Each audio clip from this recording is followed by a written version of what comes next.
A nombre del Departamento de Antropología de la Universidad Autónoma Metropolitana, Unidad Iztapalapa, les damos la más cordial bienvenida y agradecemos su presencia en este día en que rendimos homenaje a nuestra querida colega, la doctora Alicia Castellanos Guerrero, por 39 años de una destacada trayectoria que es ampliamente reconocida tanto a nivel nacional como internacional. Para recordar y celebrar estos años de su intensa y fructífera labor, no solo como docente e investigadora, sino también por su acompañamiento a distintas luchas sociales, contaremos con la participación de la doctora Ana Paula de Teresa, la doctora Giovanna Gasparello y la doctora Mariana Mora, a quienes agradezco su presencia el día de hoy. Antes de cederles la palabra, quisiera tomarme unos minutos para hacer algunas reflexiones sobre la trayectoria de Alicia. Al comenzar a escribir estas líneas me preguntaba, ¿es posible dar cuenta en unos cuantos párrafos de una trayectoria de investigación y lucha como la emprendida por Alicia? Hoy festejamos 39 años de su trabajo en esta institución, es decir, que se integró al Departamento de Antropología unos pocos años después de su fundación. Pero es evidente que su trayectoria trasciende ese espacio y ese periodo de tiempo, puesto que su labor va más allá de estas aulas y del trabajo de investigación que ha realizado como académica de la UAM. ¿Cuál es entonces la manera más adecuada de rendirle homenaje? Alcanza con decir que su labor docente ha ido más allá de esta institución, este país e incluso este continente, que ha impartido más de 100 cursos en universidades de México, América Latina y Europa, y que tan solo en la UAM ha dirigido 79 tesis de licenciatura y posgrado. Estos datos quizás nos sirven para comenzar a imaginar el tiempo que implica de trabajo frente a grupo, de asesorías, de preparación de cursos, pero no son suficientes para describir el impacto que ha tenido en sus alumnos, puesto que su trabajo fuera del aula es igual o más importante aún para dejarnos muchas lecciones. Yo no fui alumna de Alicia en la UAM ni en ninguna otra institución, pero el acercamiento a su obra me sirvió de ejemplo y guía durante la elaboración de mi tesis doctoral, que además se vio enriquecida por su aguda mirada y certeros comentarios como asesora de la misma. Con ello quiero decir que en sentido estricto Alicia no fue mi maestra, sin embargo es justo reconocer que su obra constituye parte fundamental de la formación de muchos de nosotros.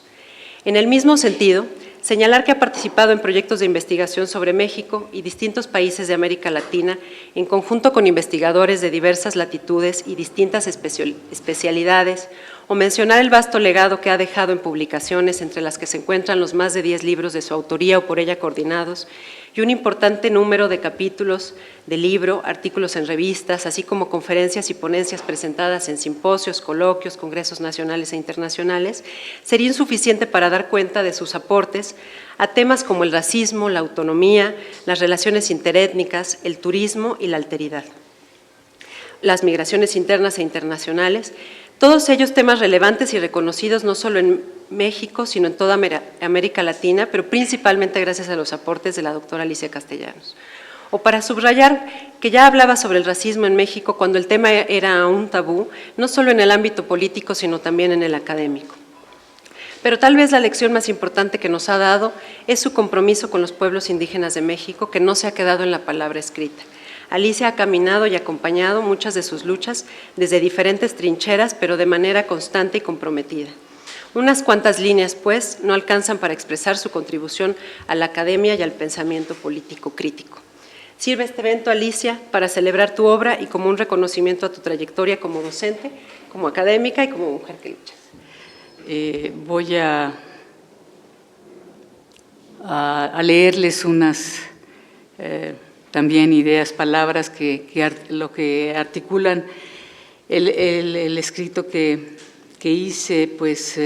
no pueden más que ir en dos sentidos. Una es la primera de agradecimiento a la comunidad universitaria que conforman estudiantes, maestros y trabajadores de la UAM, y en mi condición de académica para refrendar el compromiso de seguir analizando y actuando frente a la crisis que vive nuestro país y que vive la humanidad. Denomínese sistémica, civilizatoria, epocal o reconfiguración del capitalismo del siglo XXI. Sabía muy conmovida por la presencia de familia, amigos, estudiantes y maestros, por estas palabras de mis colegas, para quienes tengo yo un gran respeto intelectual y personal por sus contribuciones al conocimiento de los problemas nacionales y por su ética profesional. Mi reconocimiento muy especial a la colega y entrañable amiga Ana Paula de Teresa por su congruencia en la lucha por una universidad realmente abierta a otros tiempos, por su profesionalismo y entrega a la docencia y la investigación, por su generosidad y afecto, con quien he compartido difíciles avatares por la defensa de la dignidad y la justicia dentro y fuera de la universidad. Va igualmente este respeto intelectual para Antonio Machuca, que no pudo acompañarnos, nuestro amigo, profundo conocedor de la teoría de la cultura, estudioso incansable, con quien he compartido un enriquecedor y prolongado seminario de antropología y turismo, que nos dejó muchos aprendizajes. A Giovanna, una querida exalumna que en el transcurso de nuestra relación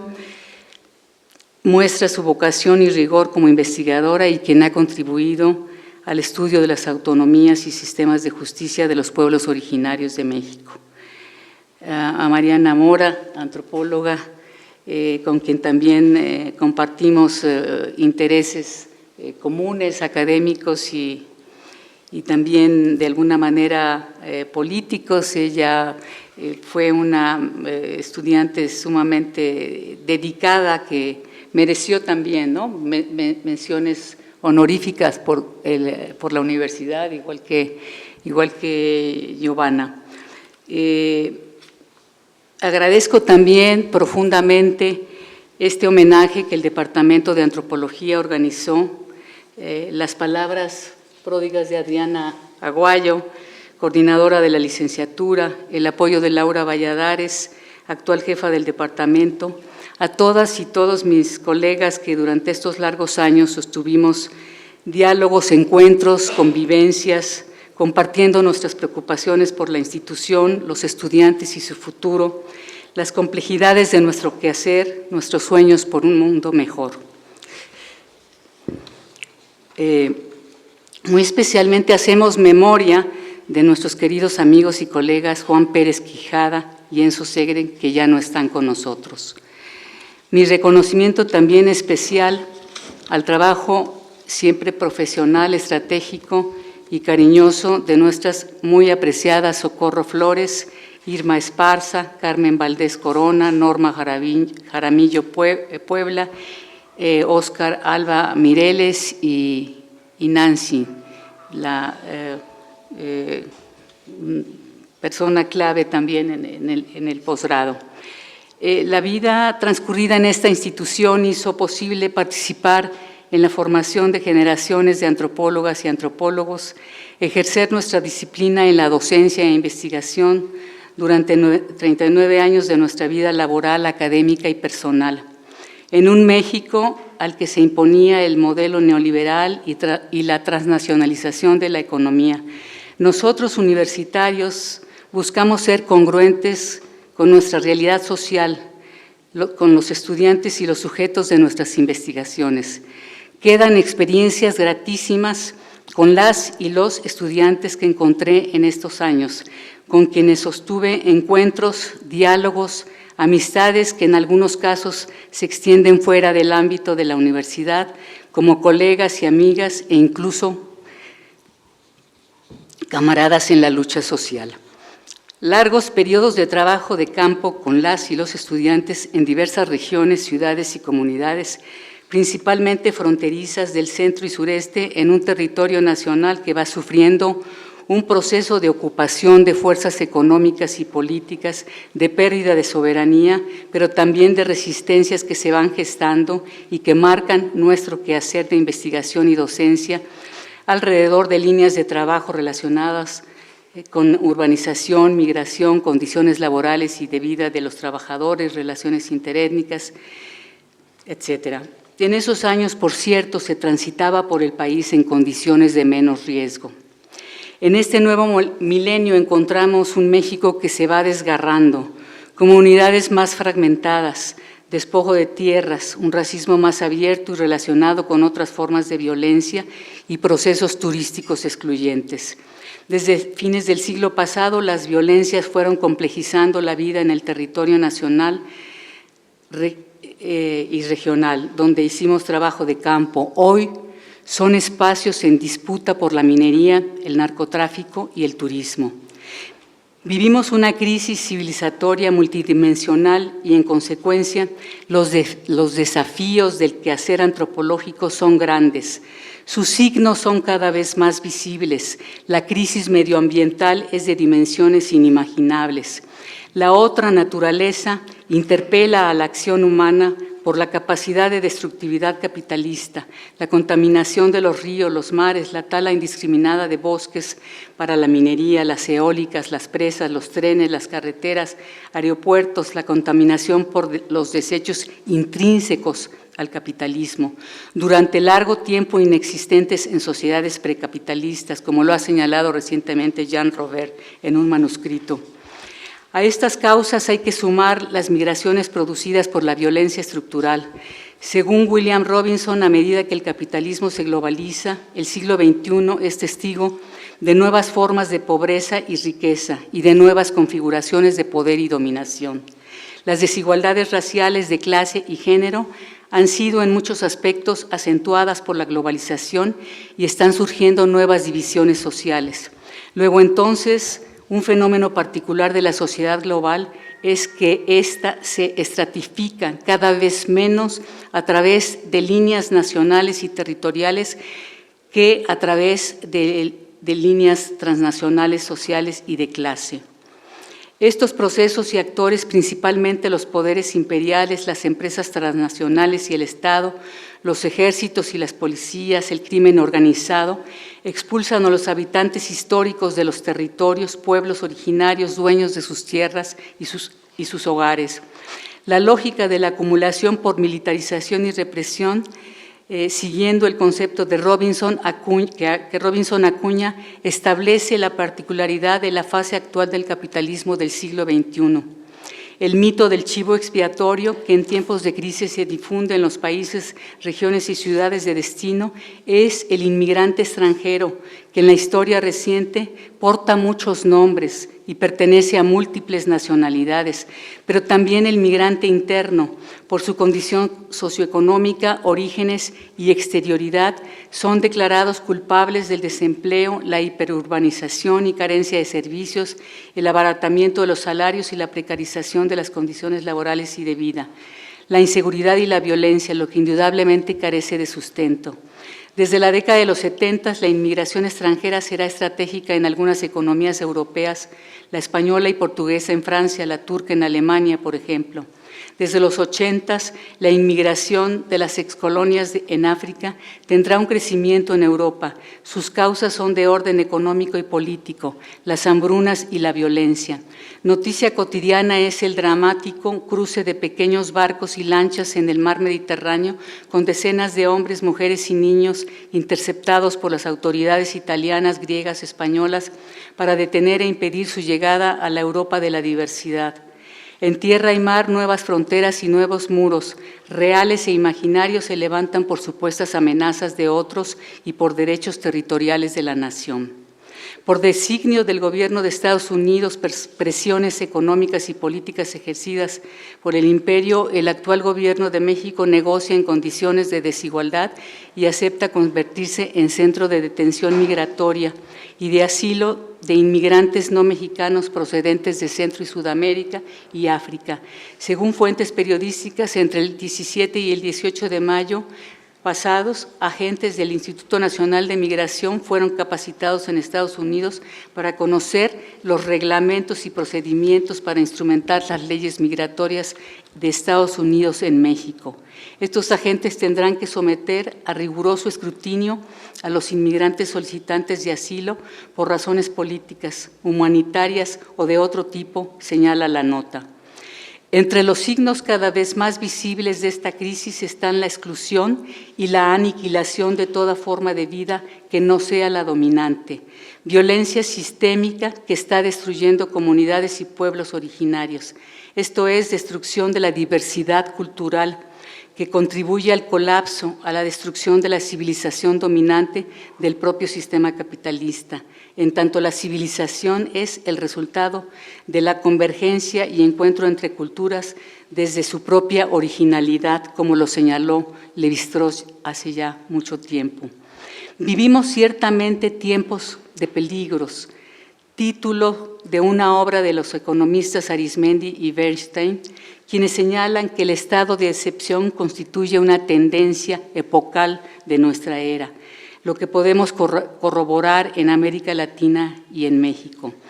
En esta época de incertidumbres, el quehacer de la ciencia y los científicos exige una permanente reflexión a partir de una perspectiva crítica, y multidisciplinaria, humanista y del ejercicio ético de nuestra práctica.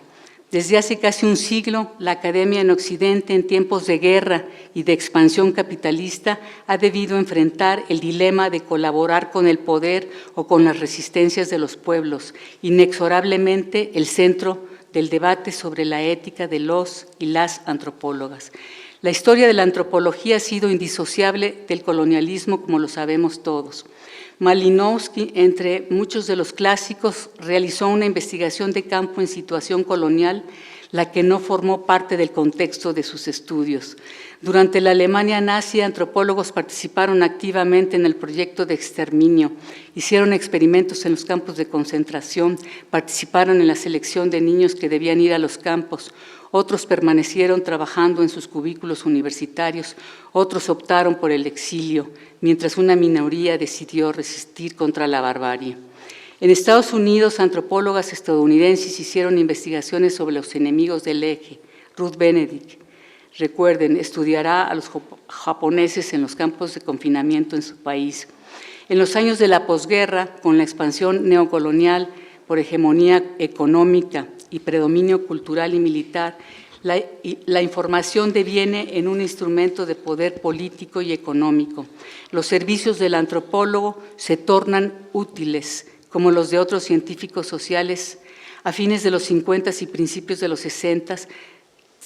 tiempos en que fundaciones subvencionan la investigación por contrato. Muchos proyectos y planes fueron financiados directamente por organismos de inteligencia,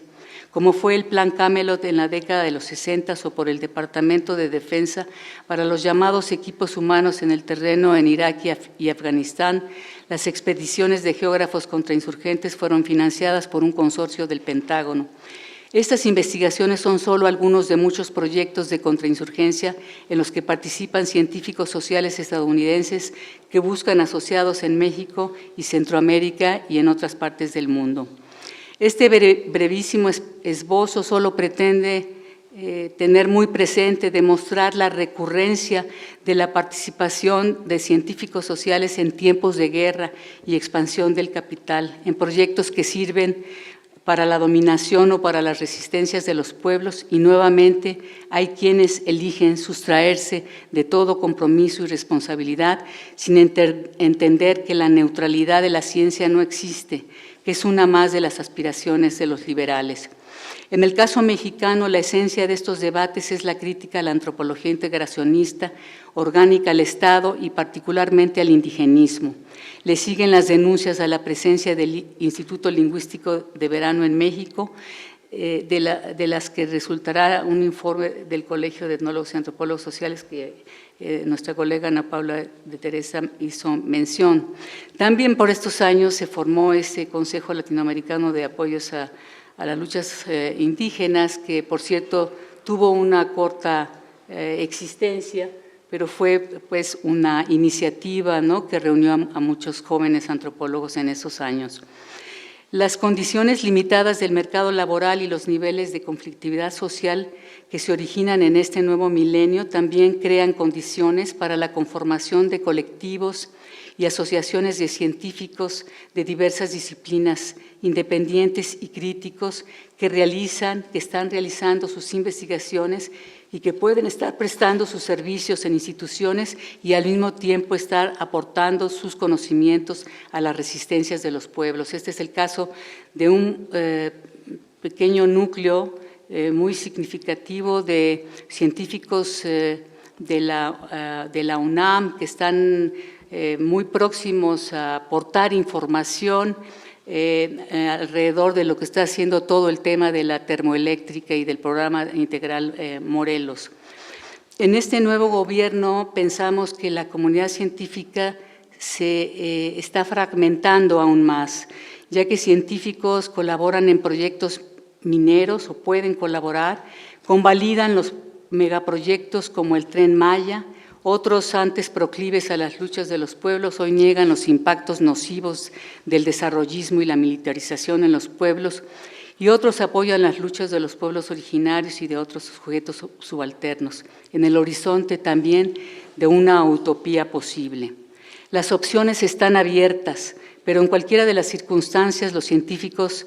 no podemos abandonar el pensamiento crítico, condición primordial para contribuir al análisis y comprensión de la profunda crisis que vive México y el mundo. Pensamiento crítico que entre los pueblos y las comunidades del Congreso Nacional Indígena, del Consejo Indígena de Gobierno y del Ejército Zapatista de Liberación Nacional es un pensamiento, cito, colectivo que cuestiona el orden de las cosas, estimula el debate, reconoce el valor de la diversidad cultural, construye y transmite futuro, se opone intrínsecamente a un pensamiento único, que ostenta verdades absolutas en discursos convertidos en valores, formas de organización y modelos de vida universales, ineludibles, todo lo que deriva en diversas formas de exclusión a todo lo que perturbe el orden de las cosas, niega por tanto otras culturas a las que desprecia, despoja de sus saberes y mercantiliza, todo lo cual contribuye a la preeminencia y continuidad de un modelo de sociedad capitalista y consecuentemente patriarcal y racista. La voz de los pueblos es hoy como antaño una de defensa de su autonomía, un llamado a la lucha contra las formas de expansión del capital y por una sociedad en la que ocupen un lugar digno, para quienes son la expresión misma de la dignidad. Esta voz emana de la ética entendida como, voy a hacer referencias al trabajo de Rita Segato, que a su vez no toma muy buenas, excelentes concepciones sobre la ética de varios filósofos como Nietzsche, Foucault, Merleau-Ponty, Levinas, etc. Entonces voy a ir haciendo como